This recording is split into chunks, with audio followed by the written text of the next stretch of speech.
जय जय श्री राधे, जय जय श्री कृष्णा। सभी भक्तों का स्वागत है कृष्णा डिवोशन चैनल पर। और आप इस चैनल के माध्यम से पूजा कृष्णा दासी के साथ जुड़े हुए हैं और प्रभु की भक्ति के मार्ग पर अग्रसर हो रहे हैं। तो आज के वीडियो में हम जानेंगे एकादशी व्रत के बारे में, संपूर्ण जानकारी दी जाएगी। तो इसीलिए वीडियो को स्टार्ट से अंत तक ज़रूर देखें और जो न्यू भक्त हैं वो चैनल को सब्सक्राइब ज़रूर कर लें। तो आइए स्टार्ट करते हैं आज का वीडियो। श्रावण पुत्रदा एकादशी 27 अगस्त 2023 यानी कि रविवार को पुत्रदा एकादशी का व्रत आप ज़रूर रखें।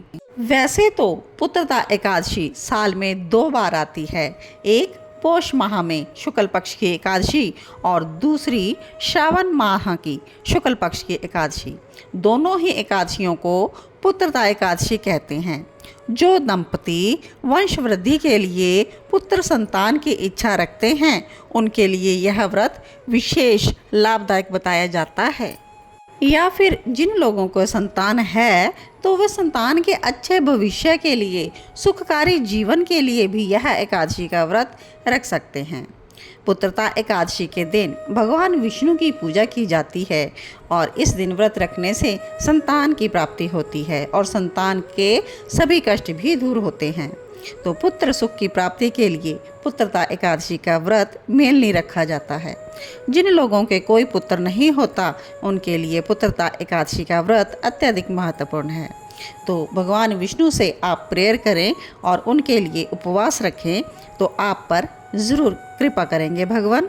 श्रावण शुक्ल एकादशी पुत्रदा एकादशी के साथ साथ पवित्रा के नाम से भी जानी जाती है। पवित्रा एकादशी के दिन भगवान को पवित्रा या पवित्रक अर्पण किया जाता है।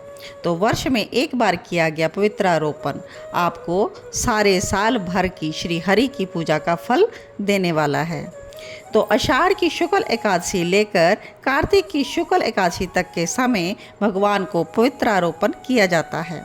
सभी देवताओं के लिए पवित्रारोपण करना उनके उपासकों का कर्तव्य है। इसके ना करने से वर्ष भर के देव पूजन से हमें हाथ धोना पड़ता है। बाजार से लाए हुए रेशम या सूत्र के पवित्र भगवान को धारण कराए जाते हैं, किंतु शास्त्रों में मणियों के, रतन के, सोना, चांदी, तांबा, रेशम, सूत, पद्म सूत्र, कुशा, काश, मूंज, कपास और भोजपत्र नाम के वृक्ष की छाल से बना वस्त्र और अन्य प्रकार के रेशे आदि से पवित्र बनाने का विधान भी बताया गया है। सतयुग में मणि आदि रत्नों के, त्रेते में सोने के, द्वापर में रेशम के और कलयुग में सूत्र के पवित्र धारण कराने के लिए कहा गया है। तो आइए जान लेते हैं भगवान को पवित्र क्यों धारण कराया जाता है। प्राचीन काल में देवा असुर संग्राम हुआ, उसमें देवताओं की विजय ना होती देखकर सभी देव ब्रह्मा जी को लेकर भगवान विष्णु जी की शरण में गए। उन सब की प्रार्थना सुनकर भगवान विष्णु ने विजय प्राप्ति के लिए अपने गले का पवित्रक नामक हार व ध्वज प्रदान किया और कहा कि इसे देखते ही असुर नष्ट हो जाएंगे। तभी से पवित्रा या पवित्रक की पूजा आरंभ हो गई। पवित्रा के तंतुओं में 9 देवताओं ओंकार, शिव, चंद्रमा, अग्नि, ब्रह्मा, शेष, सूर्य, गणेश और विष्णु का निवास है। जिस देवता के लिए जो भी तिथि कही गई हो उस तिथि में उस देवता को पवित्रारोपण करना चाहिए।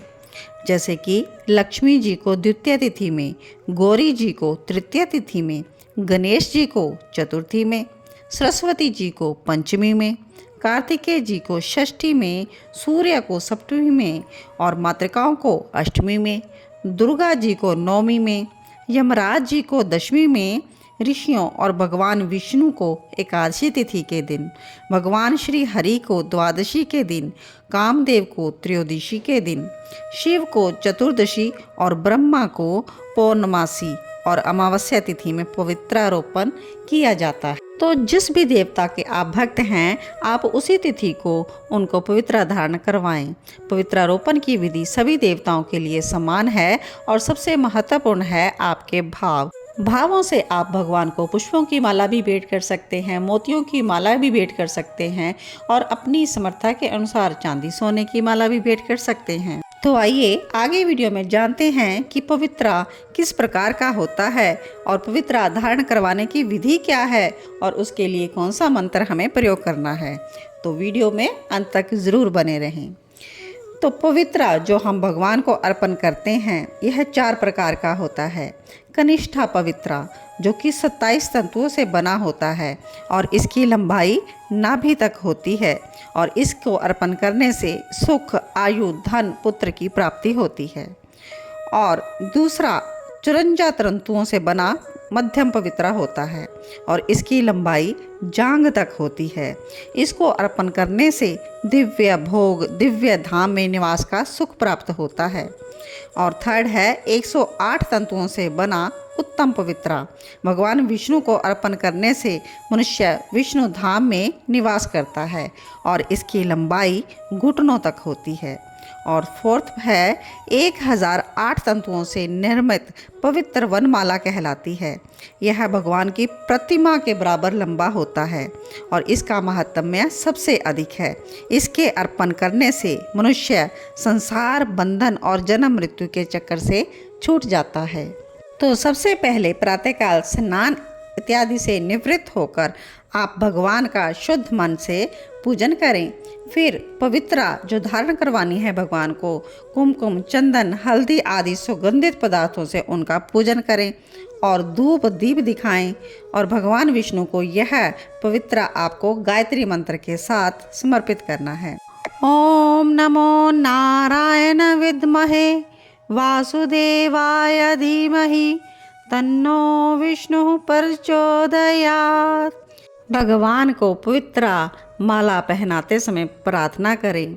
वनमाला यथा देव कौस्तुभं सततं हृदि तद्वतं पवित्रं तंतूनां मालां त्वं हृदय धर।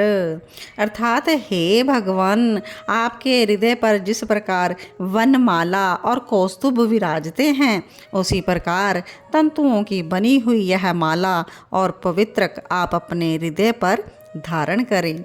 और आप इसके बाद ओम नमो नारायण या ओम नमो भगवते वासुदेवाय इस मंत्र का जप भी करें। भगवान श्री कृष्ण को पवित्रा धारण कराते समय यही प्रार्थना करें, हे कृष्ण, आप मेरा यह पवित्रा स्वीकार करें। पहले मुझसे जो भी पाप बन गए हों उसे नष्ट करके आप मुझे परम पवित्र बना दीजिए। आपकी कृपा से मैं शुद्ध हो जाऊंगा और आपकी शुद्ध मन से भक्ति कर सकूंगा। तो इस प्रकार से श्रावण मास की एकादशी में आप भगवान को पवित्र ज़रूर धारण कराएं और पुत्रता एकादशी का व्रत भी ज़रूर करें।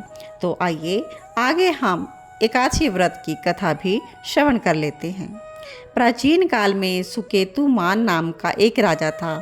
तो इस राजा की कोई भी संतान नहीं थी, तो वह बहुत ही तनाव में रहता था।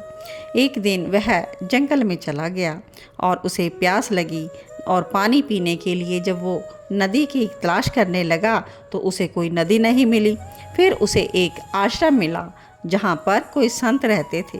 राजा ने संतों को सम्मान दिया। संतों ने राजा को आशीर्वाद दिया। सुकेतुमान ने संतों से उनके एकत्रित होने का कारण पूछा तो साधुओं ने बताया कि नदी में स्नान करने के लिए वह एकत्र हुए हैं।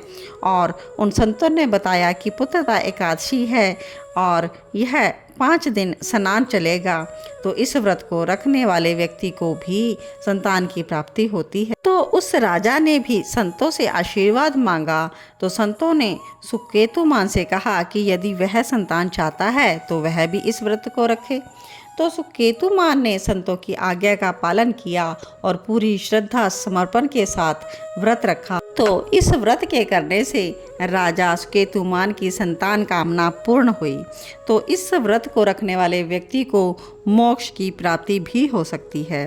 तो यह व्रत पवित्रा एकादशी और पुत्रता एकादशी के नाम से प्रसिद्ध है और नाम के अनुरूप ही हमें फल भी प्रदान करती है। तो जिस व्यक्ति के जीवन में जो कोई भी बाधा या परेशानी आ रही हो तो वह उस बाधा और परेशानी को दूर करने के लिए और श्री हरि की प्रसन्नता के लिए आप यह व्रत ज़रूर करें।